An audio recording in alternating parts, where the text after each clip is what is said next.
Hello there. Brussels has inserted clauses into their Brexit treaty proposal to try and head off any chance that the UK can undercut their single market.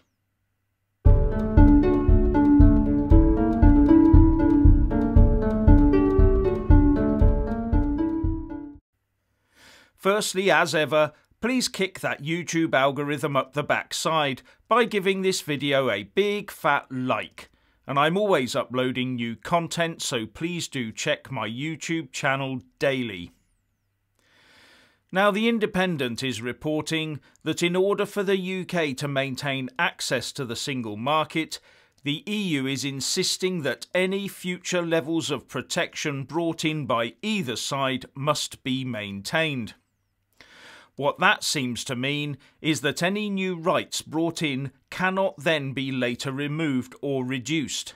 That means tying the hands of future parliaments. And the lefties, of course, will love this one. Because just for starters, one supposes that the Labour Party could conceivably double the minimum wage and even put in law that it must increase by a certain percentage every year, and that would be that. Something like that could threaten to bankrupt the nation, but it couldn't be changed. OK, I will just point out that the EU would have to match whatever we put in place for it to be binding, but you do get the idea. And Brussels is also demanding that whenever the UK wants to make major changes in these areas, then we must tell the EU before we tell our own parliament.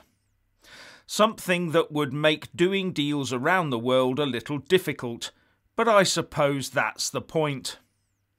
And the EU also requires that the UK remain signed up to the European Convention on Human Rights.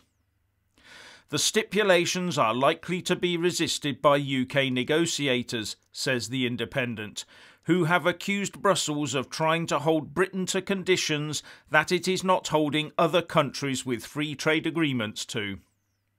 But EU officials are adamant that the UK's proximity to and links with Europe require a strong, level playing field of regulations.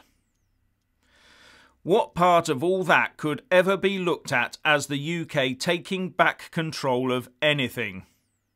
As far as I'm concerned, the fewer rules we have in place that might affect our independent and sovereign lawmaking, the better.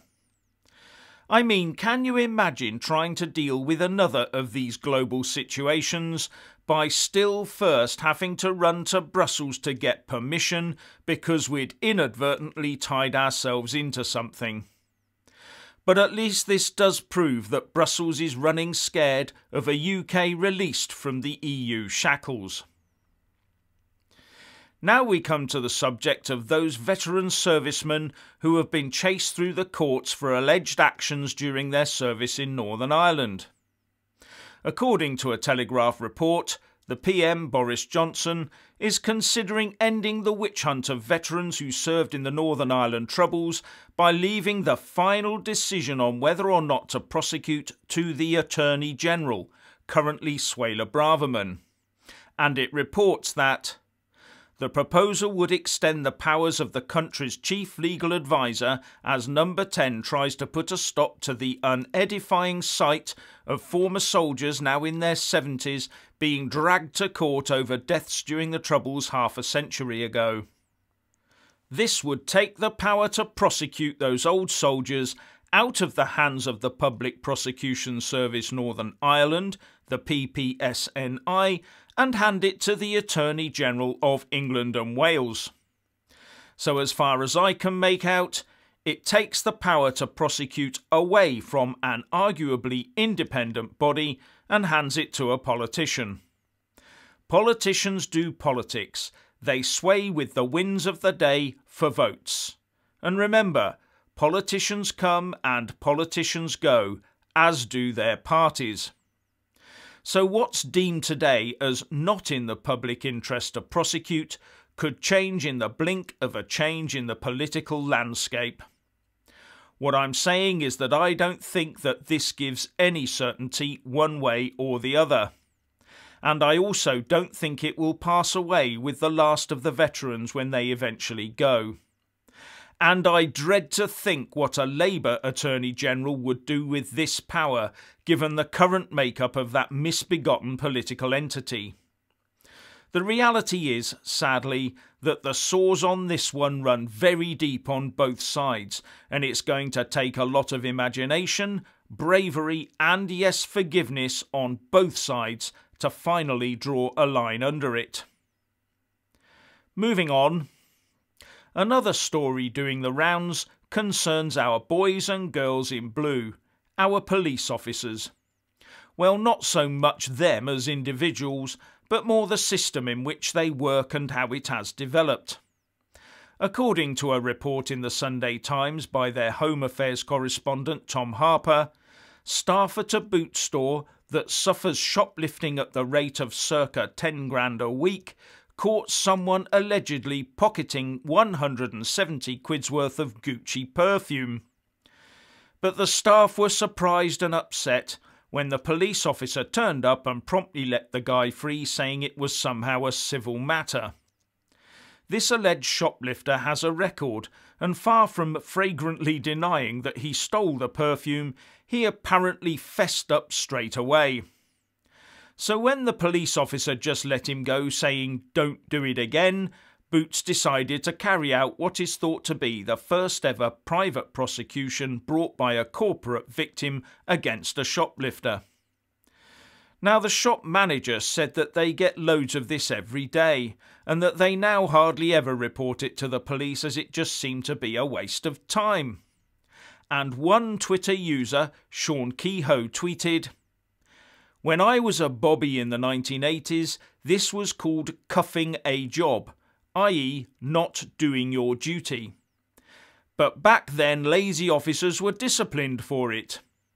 Now, dodging jobs and not doing one's duty is the official policy of the police force." So what are we seeing here?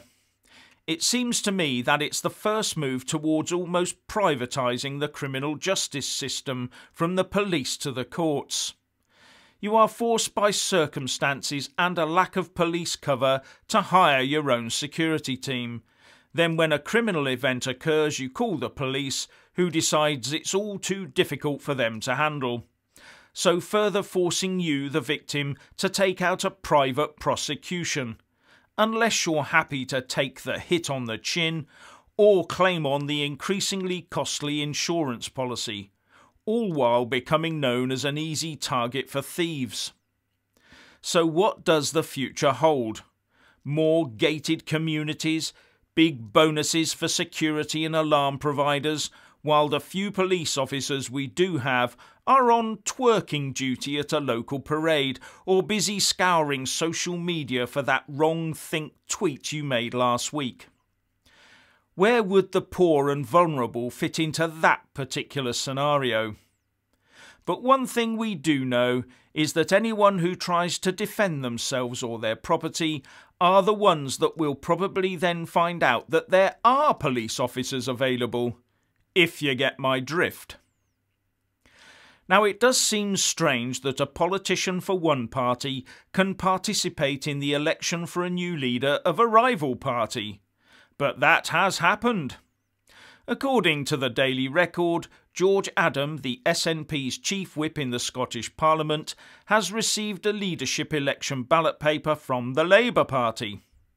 And that came about because the MSP is also a member of the Unite Union. And Unite is affiliated to the Labour Party and takes part in the process of electing a new Labour leader.